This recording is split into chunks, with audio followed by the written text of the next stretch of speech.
Well, good day there. Welcome to another episode of the Typewriter video series. Today I want to talk about something that is related to what we in the typosphere call typecasting. Now, typecasting, as you may be aware, is where you take a photographic image, either scanned or photographed with a camera, of a typewritten sheet, and you post it to a website such as a blog commonly. And as you may be aware, I do that in my joevancleave.com blog. But I became aware recently of another way of doing this thanks to one of my viewers in Toronto. Hello, John. John from Toronto, Canada. And that was emailing or texting photographic images of your typewritten pieces. So let's talk about that today. We're going to call it type texting, so stay tuned. We should make this an active strategy for the typosphere, for the typewriter insurgency, is to be type texting. And you can do this either through email or you can attach a photographic image to a text message. So isn't that a great thing? You just bash out a little text message on your typewriter, snap a photo of it with your phone, and send it off to somebody. So let's talk about how to do that and how to get good quality images with your cell phone camera or your digital camera. I've chosen to use a little point and shoot digital camera for this purpose. Now, when we were on vacation last autumn, that would be the autumn, September of 2015, I had my Hermes rocket with me, and I used this little Fujifilm X10 digital camera to record photos of all of my typings that I put on my blog during that long trip. And you can do this with a point-and-shoot camera, or you can do it with a cell phone.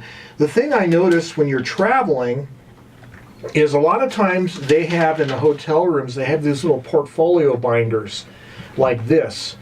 And they oftentimes have little clips on them, like a clipboard type of clip, where you can stick your typewritten sheet onto.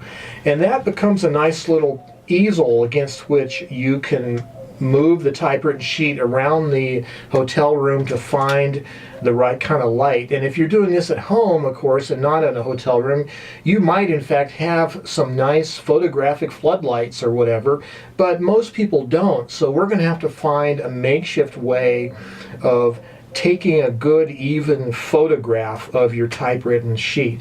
Now, I would say the most important thing about doing this, about taking the photographs, is having an adequately strong amount of light, first of all, and secondly, you want the light to be as even as possible.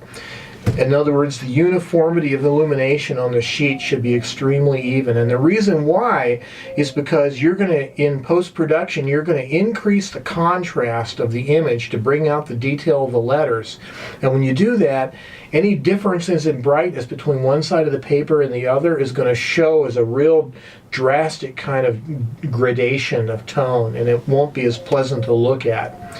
So you're going to want to try to find some even lighting, whether that be from bright shade from a window or two desk lamps pointing down on your paper. I found in the hotel rooms when we were on the road, the most common place to find even lighting was actually the bathroom vanity, right next to the mirror by the sink. So let's go in the house and let's try to simulate that at home here and show you how that works.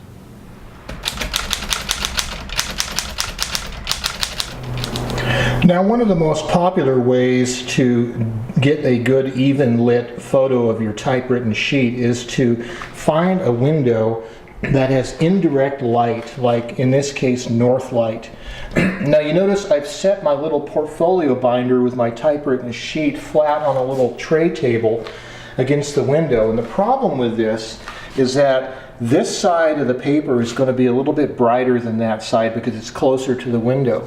So when you're doing this, you're actually wanting to actually prop up the portfolio binder a little bit, aiming toward the light source slightly, so it's going to be a little bit more even. And then you secondarily, you're going to want to get your camera lined up nicely so that you get all the edges of the picture nice and square and you can zoom in. Okay, so I have my portfolio binder propped up on the side away from the window, so it's pointing more toward the window.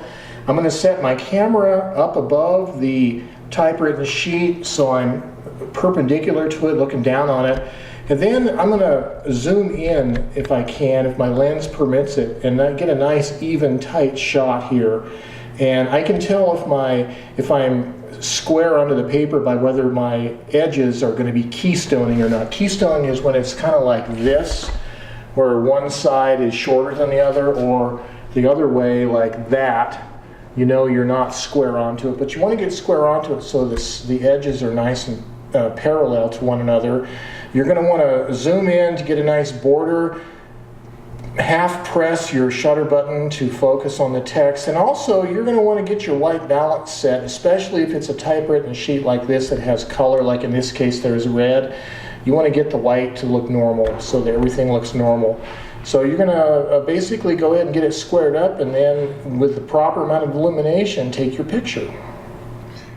Well, you might be forced to have to use a bathroom lavatory sink area for doing your photographing of your typewritten piece. As I indicated earlier, it's oftentimes a lot easier to find even lighting in a laboratory situation like in a hotel room, because you have bright lights and you have a mirror that's going to reflect the light. So here's what I've found works pretty good. If you put your typewritten piece flat on like a portfolio binder that you find in a hotel room, this helps the focus because all the paper is not curved as much. I tend to put the portfolio binder up on the sink area right adjacent to the mirror with it angled slightly back toward the mirror. And then you want to move your camera as close as you can over it and try to line it up so that your lines are all parallel and you don't have any keystoning. And then I've already white balanced this, by the way, so the colors should be pretty close. Now there's still some slight keystoning, you notice, so I might have to adjust the position of the portfolio binder to get it straight. But basically that's what you're going to want to do, and then you'll photograph it like that. So one of the other things you're going to want to think about when you're taking your photograph, whether it be by a dedicated digital camera or a cell phone, is going to be focus. Now most of the lesser quality cell phones have a limited type of focus, but because their sensors are so small, they usually have a very wide focus range and they can focus close in to the lens. On these bigger digital cameras, you might find yourself having to use the macro mode, which is usually indicated by a button with a flower-like symbol on it. And also, like with this particular camera and my other Fuji X10, they has a zoom lens, and so you might be able to have to find whether you want to use the zoom lens and get higher up and zoom in, or use a wider angle, get closer and use the macro mode. You'll just have to experiment with that with your individual camera and see how it works best. But it should be pretty quick and easy for you to get a pretty good quality shot on your camera, whether it be a phone or a dedicated camera. If it's a dedicated camera or tablet, I should say if it's a cell phone or tablet, you already have the picture inside the mobile device, and what you need to do then is open up your photo editing software and edit the photo, which we'll look at next. If it's a dedicated camera like this, you're going to want to first import the file from the camera to your mobile device with a USB cable. Well, let's go and look at how we're going to do that next. So I'm going to show you how I process my still photographs of typecasts and typewritten sheets on my iPad. This is an old iPad 2. I've just transferred the file from this digital camera to the iPad with the camera connection kit. And now I use an app. There's a lot of different photo editing apps. I use one called FilterStorm. So we're going to open up FilterStorm here. And I'm going to go into load from a photo library, last import. I'm going to select this file. Okay, so this is the picture that we took on the clipboard sitting on the tray table. So the first thing I do is I'm going to rotate the image like that. Then I want to crop it. I want to crop the borders, so I'm going to go to cropping mode. And So you can set your borders left and right and up and down. I'm going to set the left-right borders and up and down borders and hit the check mark. So now what I'm going to do is I'm going to go to my filter mode and I'm going to start to adjust the brightness and contrast. So I go to levels first.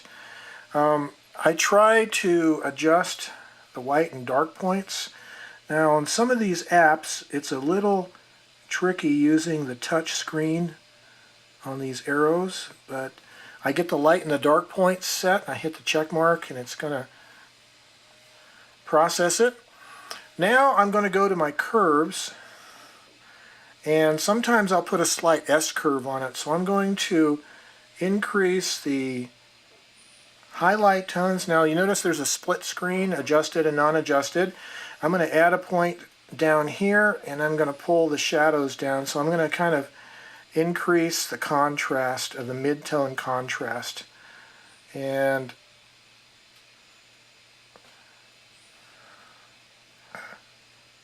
something like that, and it'll hit the check mark. Okay, and if you zoom in, I think there's a lot of aliasing going on between the grid of the iPad's pixels and the camera's pixels, but anyways, it gives you an idea. Now sharpening, I'm not so sure. I usually zoom in on the letters and then I hit sharpening, and the default level of sharpening, it puts a slight white halo around the letters. And I usually try to decrease that, so about to 5% or so. And then I'm going to hit the check mark. Okay, so it's nice and sharp. The contrast is pretty good and pretty readable. And from there, if I want to save the entire file, I'm going to save it. So this button right up here, I'm going to save it to my photo library. So when you do that and you export it to your photo library, it's going to actually process all those changes on the full-size file. And by the way, this was a JPEG file. And there it is. Okay. We can go back to the camera roll of pictures, photos, and then there will be this version of it right here. That's the finished version of the image. And now what I can do with this is I can email it or text it to my recipient based on whether I want to use email or texting. I would also like to recommend that when you do email or text your typing to a friend or whatever on your list, that you also include a nice photograph of the typewriter that you used, because you will not only be sending them type copy, but you'll be promoting the whole idea of manual typewriters and look how cool these machines are. So in conclusion, the process for this whole thing of type texting is really a simple four-step process. It's type it, snap it, tweak it, and text it. You type it on your typewriter, you snap a photo of it with your camera, you tweak the image in your photo editing software, and then you text it to your recipient.